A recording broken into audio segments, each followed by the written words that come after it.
അസ്സലാമു അലൈക്കും വറഹ്മത്തുള്ളാഹി തആല വബറകാതുഹു.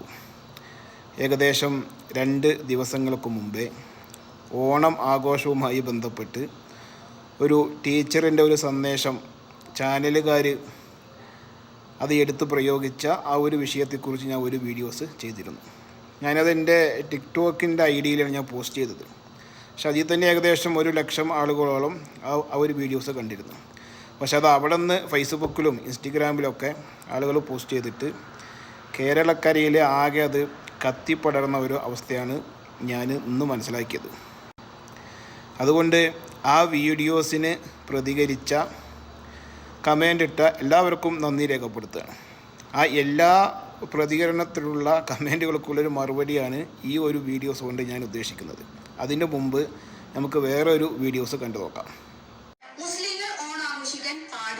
മുസ്ലിങ്ങൾ ഓണാഘോഷ പരിപാടിയിൽ പങ്കെടുക്കാനും പാടില്ല. ഓണം അത് ഹിന്ദുക്കളുടെ മാത്രം ആഘോഷമാണ്. ഇങ്ങനെ ആരെങ്കിലും നിങ്ങളുടെ അടുക്കൽ വന്ന് പറയുകയാണെങ്കിൽ അവരുടെ മുഖത്ത് നോക്കി അവർ കാർപ്പിച്ച് തുപ്പിയേക്കണം. ഈ സഹോദരി ആരാ എന്താ ഏത് മതത്തിൻ്റെ അനുഭാവിയാണ് എന്നുള്ളത് എനിക്കറിയില്ല.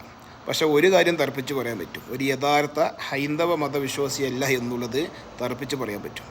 കാരണം ഒരു ഹൈന്ദവ മതവിശ്വാസിയായ ഒരു വ്യക്തിക്ക് ഇങ്ങനെ ഒരു പരാമർശം നടത്താൻ ഒരിക്കലും സാധിക്കുകയില്ല. ആ സഹോദരി പറയുന്നത് ഓണം ആഘോഷം മുസ്ലിങ്ങൾക്കത് ആഘോഷിക്കാൻ പാടില്ല എന്ന് പറയുകയാണെങ്കിൽ കാർക്കിച്ച് തുപ്പണം എന്നുള്ളതാണ്. അല്ല, അതിന് മാത്രമൊക്കെ തുപ്പ മാത്രം ഉമിനീര് നിങ്ങളുടെ ശരീരത്തിലുണ്ടോ? നിങ്ങൾ എത്ര ആളുകൾ തുപ്പും? ഏതായാലും പോട്ടെ. ഈ വിവരമില്ലായ്മ, അറിവില്ലായ്മ അതൊരു തെറ്റോ കുറ്റമൊന്നുമല്ല. അതുകൊണ്ട് ഞങ്ങളതിനെ ക്ഷമിച്ച് വിടുകയാണ്. മനസ്സിലാവുന്നുണ്ടോ? ഒരു വിശ്വാസത്തെക്കുറിച്ച് അല്ലെങ്കിൽ ഒരു വിഷയത്തെക്കുറിച്ച് വിമർശിക്കുമ്പോൾ ആ വിഷയത്തിന് ഏതാണോ വിഷയം, ആ വിഷയം എന്തിനെ ആസ്പദമായിട്ടുള്ളതാണ്, അതിൻ്റെ സാഹചര്യ സന്ദർഭ തെളിവുകൾ എങ്ങനെയാണ് സൂചിപ്പിക്കുന്നത്, ആ വിഷയങ്ങൾ കംപ്ലീറ്റ് എന്ത് ചെയ്യണം, പഠിച്ചിട്ട് വരണം. അത് ഹൈന്ദവ മതത്തിൻ്റെ വിശ്വാസമാണെങ്കിൽ ഹൈന്ദവ മതം എന്താണെന്ന് ആദ്യം പഠിക്കണം. അത് മുസ്ലിങ്ങൾക്ക് പാടുണ്ടോ ഇല്ലയോ എന്നുള്ളത് പറയണമെങ്കിൽ എന്ന് പറഞ്ഞാൽ ഇസ്ലാമിക വിശ്വാസം എന്താണെന്ന് ആദ്യം പഠിക്കണം. ഇതൊന്നും പഠിക്കാണ്ട് വെറുതെ ഇങ്ങനെ എന്താ പറയുക, ഈ വായിക്ക് തോന്നിയത് കോതയ്ക്ക് പാട്ട് എന്ന് പറഞ്ഞ പോലെ സോഷ്യൽ മീഡിയയിൽ വന്നിട്ട് എന്ത് ചെയ്യരുത്, വിളിച്ച് പറയരുത്. മനസ്സിലാവുണ്ടോ? ഓണം മലയാളികളുടെ ദേശീയ ഉത്സവമാണ്. അത് മലയാളികൾ എല്ലാവരും കൂടി ഒത്തുചേർന്ന് ആഘോഷിക്കുകയും ചെയ്യും. അതിൽ നിങ്ങൾക്കൊന്നും പുരുപൊട്ടിയിട്ട് യാതൊരു കാര്യമില്ല. ഓണം എന്ന് പറഞ്ഞാൽ എന്താണെന്നറിയൂ? ചിങ്ങമാസത്തിലെ തിരുവോണം നക്ഷത്രത്തില് അഭിജിത്ത് എന്ന് പറഞ്ഞൊരു മുഹൂർത്തമുണ്ട്, വിശിഷ്ട മുഹൂർത്ത. ഈ മുഹൂർത്തത്തിലാണ് ഭഗവാൻ ആരായിട്ട് വാമനമൂർത്തിയായിട്ട് അവതരിച്ചത്. അപ്പൊ ആ വാമനമൂർത്തിയായിട്ട് ഭഗവാൻ അവതരിച്ച ദിവസത്തിനെയാണ് നമ്മൾ എന്തായിട്ട് കൊണ്ടാടുന്നത്? ഓണായിട്ട്. അന്ന് വാമനമൂർത്തിയായിരിക്കണം ഭഗവാനെ നമ്മൾ നമ്മുടെ കുടുംബത്തൊക്കെ വെച്ച് പൂജ കഴിച്ച് ആരാധിക്കില്ലേ? മുറ്റത്തൊക്കെ നമ്മൾ കണ്ടിട്ടില്ലേ? എന്താ അരിമാവുകൊണ്ട് ചാണകം മെഴുകിയിട്ട് അരിമാവുകൊണ്ട് അണിഞ്ഞിട്ട് പലകയിട്ടിട്ട് മണ്ണോണ്ടോ മരം കൊണ്ടൊക്കെ ഉണ്ടാക്കിയിട്ട്, സാധാരണ മണ്ണോണ്ടാണ് പതിവ്. മണ്ണോണ്ട് തൃക്കാക്കരയപ്പൻ എന്ന് പറഞ്ഞിട്ടാണ് നമ്മൾ പൂജ കഴിക്കുക. എന്താ പേര്? ഗുരുവായൂരപ്പനോ തൃച്ചംബരത്തപ്പൻ ഒന്നും പറയില്ല. എന്താ പറയുക? തൃക്കാക്കരയപ്പൻ. ആരേ തൃക്കാക്കരയപ്പൻ? ഈ തൃക്കാക്കരയപ്പൻ എന്ന് പറഞ്ഞാലേ തൃക്കാക്കര വാമനമൂർത്തി ക്ഷേത്രത്തിലെ വാമനമൂർത്തിയായിട്ടിരിക്കുന്ന ഭഗവാനെ നമ്മുടെ കുടുംബത്തേക്ക് കൊണ്ടുവന്ന് ആരാധിക്കുന്ന ദിവസമാണ്. കേരളത്തിൽ ഈ വാമനാവതാര ക്ഷേത്രങ്ങൾ വളരെ കുറവാണ്. ഉള്ളതിലേക്ക് പ്രധാനപ്പെട്ട ഒരു ക്ഷേത്രമാണ് ഈ തൃക്കാക്കര ഈ വാമനമൂർത്തി ക്ഷേത്രം. ആ വാമനമൂർത്തി ക്ഷേത്രത്തിലെ വാമനാവതാരമൂർത്തിയായിരിക്കുന്ന ഭഗവാനെ നമ്മുടെ എല്ലാവരുടെയും കുടുംബത്തിൽ നമ്മളൊന്ന് പൂജിച്ച് ആരാധിക്കും. ആ ആരാധിക്കുന്ന ദിവസമാണ് ഈ തിരുവോണം എന്ന് പറയുന്നത്. അങ്ങനെ ആരാധിക്കുന്നതിന്റെ കൂടെ നമ്മൾ ആരെയും കൂടി സ്മരിക്കും? ഈ ബലി മഹാരാജാവിനെ. കാരണം എന്താണെന്നറിയോ? ഈ ബലി മഹാരാജാവിനെ അനുഗ്രഹിക്കാനാണല്ലോ ഭഗവാൻ വാമനമൂർത്തിയായിട്ട് വന്നത്. അപ്പൊ അതുകൊണ്ട് ഈ പ്രഹ്ലാദനെ നമ്മൾ സ്മരിക്കേണ്ട നമ്മൾ നരസിംഹമൂർത്തിയെ സ്മരിക്കാൻ പറ്റുമോ? പ്രഹ്ലാദനെ സ്മരിക്കാണ്ട് എന്താ കാരണം? ഈ പ്രഹ്ലാദനാണ് നരസിംഹമൂർത്തിയായിരിക്കുന്ന ഭഗവാനെ പ്രത്യക്ഷപ്പെടുത്തി നമുക്കൊക്കെ സാക്ഷാത്കരിച്ച് തന്നു. നമുക്ക് ആ ഒരു ഭാവം കാണിച്ചത് ആ ഉണ്ണിയല്ലേ. അതുപോലെ ഈ വാമനാവതാരമൂർത്തിയുടെ പുറപ്പാടുണ്ടാവാൻ കാരണക്കാരനായി ഉപാസിച്ചത് ആരാണ്? ബലി മഹാരാജാവാണ്. അതുകൊണ്ട് അദ്ദേഹത്തെ സ്മരിക്കും. ഇതാണ് ഓണത്തിന്റെ പ്രത്യേകത. കണ്ടല്ലോ, കേട്ടല്ലോ. നിങ്ങൾക്ക് എന്തെങ്കിലും പറയാനുണ്ടോ? അതിൽ ആർക്കെങ്കിലും എന്തെങ്കിലും പറയാനുണ്ടോ? ഓണം ആഘോഷം എന്നുള്ളത് ഹൈന്ദവ മതത്തിൻ്റെ വിശ്വാസത്തിൻ്റെ അതിൻ്റെ കർമ്മമായിട്ട് ബന്ധപ്പെട്ടിട്ടുള്ള ആഘോഷമാണ് എന്ന് ഹൈന്ദവ മതത്തിലെ പണ്ഡിതന്മാർ അവകാശപ്പെടുകയാണ്. അപ്പോൾ ഒരു മുസ്ലിമിനെ സംബന്ധിച്ചിടത്തോളം എന്താ ചെയ്യുക? അതിനെ ആദരിക്കണം, ബഹുമാനിക്കണം. അതിനെ എന്ത് ചെയ്യാൻ പാടില്ല? വിചിത്രമായിട്ട് ചിത്രീകരിക്കാൻ പാടില്ല.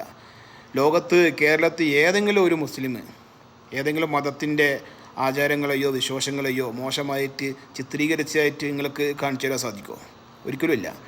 അപ്പോൾ ഓണം ആഘോഷം എന്നുള്ളത് ഹൈന്ദവ മതത്തിൻ്റേതാണ് എന്ന് ആ മതത്തിൻ്റെ പണ്ഡിതന്മാർ അവകാശപ്പെടുമ്പോൾ എന്തിനാണ് അത് കേരളീയ ഉത്സവമായിട്ട് അല്ലെങ്കിൽ മലയാളികളുടെ ഉത്സവമായിട്ട് സ്വീകരിക്കുന്നത്? എന്തിനു വേണ്ടിയിട്ടാണ് എന്നുള്ളത് മനസ്സിലാവുന്നില്ല. ഇനി നിങ്ങൾക്ക് കാർക്കിച്ചു തുപ്പാനും കേസെടുക്കാനും പരാതി കൊടുക്കാനും പറ്റിയ മുഖങ്ങൾ എന്ത് ചെയ്യുക? ഞാൻ കാണിച്ചു തരാം. വർഷമെങ്കിലും പഴക്കമുള്ള എല്ലാ പള്ളികളും ഹിന്ദു ദാനം കൊടുത്ത പറമ്പിലാണ്. ശുദ്ധീകരിക്കാൻ ഹിന്ദുവിന് സാധിക്കും. നമുക്കറിയാലോ, നമ്മൾ വിശ്വരൂപം കാണിച്ചാൽ എന്തായിരിക്കും ഫലമെന്ന് നല്ല ഓർമ്മയുണ്ട് നമുക്ക്. 1992 ഡിസംബർ 6 മുലായം സിംഗിന്റെയും നരസിംഹറാവുവിന്റെയും 7 ചുറ്റി കമ്പിവേണിയും 70 കടന്നുകളും 700 പോലീസും 7000 പട്ടാളവും 70,000 പട്ടാളക്കാരും കാവൽ നിന്നോ ഹിന്ദു ഒന്നിക്കുന്നു നടന്നോ ഒറ്റ മുഖം മുടക്കിയ പള്ളിയടക്കം. ഈ കേരളത്തിലെ അല്ലെങ്കിൽ ഇന്ത്യയിലെ മുസ്ലിമാണോ അവൻ വർഗീയവാദിയാണ്. വർഗീയവാദിയല്ലാത്ത ഒരു മുസ്ലിമിൻ ലോകത്ത് ഇന്ത്യ മഹാരാജ്യം ജീവിച്ചിരിപ്പില്ല. നീ അത് പോണേ, എല്ലാം പോണേ, പാകിസ്ഥാനിലേക്ക് പോണേ, എളുപ്പമുണ്ടല്ലോ. എന്തിനു വെക്കണം ഞങ്ങളെ ഉദ്ധരിക്കുന്നു? നിങ്ങൾ കേസെടുക്കുമോ? ആർജവുണ്ടെങ്കിൽ നിങ്ങളുടെ നിലപാട് അവിടെയാണ് ഈ ചങ്കൂറ്റം കാണിക്കേണ്ടത്. നമ്മുടെ മഹാരാജ്യമായ ഇന്ത്യ രാജ്യത്തിൻ്റെ നിയമങ്ങളെ ലംഘിക്കുന്ന, ഭരണഘടനയെ ലംഘിക്കുന്ന ഇത്തരം വർഗീയ പ്രസംഗങ്ങൾ ഇവിടെ നിലനിൽക്കുമ്പോൾ ഇതിലൊന്നും ഉണർവ് കാണിക്കാത്ത ഒരു DYFIക്കാരൻ ഒരു ടീച്ചറിൻ്റെ ഒരു ഇസ്ലാമിക സന്ദേശത്തിൽ ചാടി ഉണർന്നെണീറ്റതിൻ്റെ ഉദ്ദേശം അങ്ങോട്ട് മനസ്സിലായില്ല. ഇസ്ലാമിന് ഇസ്ലാമിൻ്റേതായിട്ടുള്ള കാഴ്ചപ്പാടുകളുണ്ട്. പക്ഷേ ആ കാഴ്ചപ്പാടുകൾ ഒരുപാട് മുസ്ലിങ്ങൾ അത് ലംഘിക്കലുണ്ട്, അത് ലംഘിച്ച് ഓണം ആഘോഷിക്കലുണ്ട്. പക്ഷെ ഒരു ഇസ്ലാം മതത്തെ അത്രേ കാണുന്നുള്ളൂ. അത് ഏതെങ്കിലും പണ്ഡിതന്മാരോ പാടൂല തടയാനോ എന്തെങ്കിലും പ്രശ്നത്തിൽ വരുന്നുണ്ടോ? ഇല്ല. പണ്ഡിതന്മാർ അതിൻ്റെ വിശ്വാസികൾ ആ വിശ്വാസത്തെ എന്തു ചെയ്യും? അത് എടുത്തു പറയും. ഞാനൊരു ഇന്ത്യൻ പൗരൻ എന്നുള്ള നിലക്ക് എൻ്റെ വിശ്വാസം അത് പറയാനും അത് പ്രചരിപ്പിക്കുവാനും എൻ്റെ നാടിൻ്റെ ഭരണഘടന എനിക്ക് അനുവാദം തന്നിട്ടുണ്ട്. മനസ്സിലാവുന്നുണ്ടോ? അത് ഞാൻ പറയുക തന്നെ ചെയ്യും. ഓണം എന്നുള്ളത് ഹൈന്ദവ മതത്തിൻ്റെ വിശ്വാസമാണ്. ഒരു മുസ്ലിമിനെ സംബന്ധിച്ചിടത്തോളം എന്ത് ചെയ്യുക? ആദരിക്കുക, ബഹുമാനിക്കുക, വളരെ ബഹുമാനത്തോടെ എന്ത് ചെയ്യുക? അതിനെ വീക്ഷിക്കുക. ഒരു ഹൈന്ദവൻ്റെ ക്ഷണം സ്വീകരിച്ച് സൗഹൃദം പങ്കിടുക, ഭക്ഷണം കഴിക്കുക ഒക്കെ ചെയ്യുക. പക്ഷേ വിശ്വാസങ്ങളിലും ആചാരങ്ങളിലും ആഘോഷങ്ങളിലോ ഒരു മുസ്ലിമിനെ അതിൽ പോയി പങ്കെടുക്കൽ ഇസ്ലാം നിഷിദ്ധം തന്നെയാണ്. അതുകൊണ്ട് ഹൈന്ദവരുടെ ഓണാഘോഷം അത് നിങ്ങൾ ആഘോഷിച്ചോളൂ, നിങ്ങൾ ആസ്വദിച്ചോളൂ. ഞങ്ങളതിനെ ആദരിക്കുന്നു, ബഹുമാനിക്കുന്നു, ബഹുമാനത്തോടു എന്ത് ചെയ്യുക? ഞങ്ങളത് വീക്ഷിക്കുന്നു. നിങ്ങൾ ഒറ്റ സുഹൃത്തുക്കൾ ക്ഷണിച്ചാൽ ഞങ്ങൾ ആ ക്ഷണം സ്വീകരിച്ച് നിങ്ങളുടെ അതിഥികളായിട്ട് എത്തുകയും ചെയ്യും. മനസ്സിലാവുന്നുണ്ടോ? അതേപോലെ തന്നെയാണ് മുസ്ലിങ്ങളുടെ പെരുന്നാളിന് ഇപ്പോൾ ഹൈന്ദവരായ സുഹൃത്തുക്കൾ മുസ്ലിങ്ങൾ വീട്ടിൽ വന്നാൽ എന്താ ചെയ്യുക? ഒരാദരവ് കാണിക്കും, ബഹുമാനം കാണിക്കും, സൗഹൃദം പങ്കിടും, ഭക്ഷണം കഴിക്കും. അതല്ലാതെ ഒരു തൊപ്പിയും വെള്ളം മുണ്ട് ഷർട്ട് ഇട്ട് നിസ്കാരത്തിൽ പങ്കെടുക്കുമോ? ഇല്ലല്ലോ. സ്ത്രീകളാണെങ്കിൽ പർദ്ദ ഇട്ടിട്ട് പിന്നെ മുസ്ലിങ്ങളുടെ പ്രാർത്ഥനയിൽ പങ്കെടുക്കുമോ? ഒരിക്കലുമില്ല. അതേപോലെ തന്നെയാണ് മറ്റുള്ള മതങ്ങളുടെ വിശ്വാസങ്ങളും. മനസ്സിലാവുന്നുണ്ടോ? കാര്യങ്ങൾ എന്ത് ചെയ്യുക? വ്യക്തമായിട്ട് പഠിക്കുക. വെറുതെ ഇങ്ങനെ ഒന്നും അറിയാണ്ട് സോഷ്യൽ മീഡിയയിൽ വന്നിട്ട് ഈ താട്ടുപൂട്ടുങ്ങൾ വർത്താനം എന്ത് ചെയ്യരുത്? പറയാൻ നിൽക്കരുത്. എൻ്റെ മുസ്ലിം സുഹൃത്തുക്കളാണ് ഈ വിഷയം പറയുന്നത്. സഹോദരന്മാർ മനസ്സിലാക്കാൻ വേണ്ടി പറയാണ്.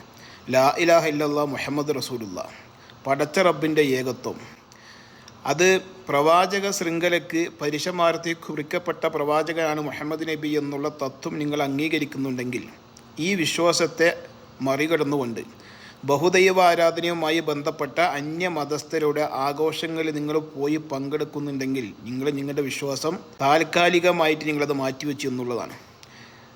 ഇസ്ലാമിൻ്റെ ആശയം നിങ്ങൾ എവിടെ കോംപ്രമൈസ് ചെയ്യുന്നുവോ അവിടെ ഇസ്ലാം വൃത്തത്തിൽ നിന്ന് പുറത്താണ് എന്നുള്ള കാര്യം നിങ്ങൾ എന്ത് ചെയ്യുക? മനസ്സിലാക്കുക എന്നുള്ളതാണ്. അത് നിങ്ങൾക്ക് പ്രശ്നമില്ല എന്നുണ്ടെങ്കിൽ പ്രശ്നമില്ല, അത് പോകുന്നൊരു പൊക്കോട്ടെ. ഇപ്പോൾ നിങ്ങളെ മതത്തിന് അത്രേ കാണുന്നുള്ളൂ. പക്ഷേ എന്താവൂല, ഇത് നാളെ പടച്ച റബ്ബിൻ്റെ കോടതിയിൽ ഇതിന് മറുപടി പറയേണ്ടി വരും. അല്ലാഹു തആല ഈമാൻ നൽകി അനുഗ്രഹിക്കുമാറാവട്ടെ.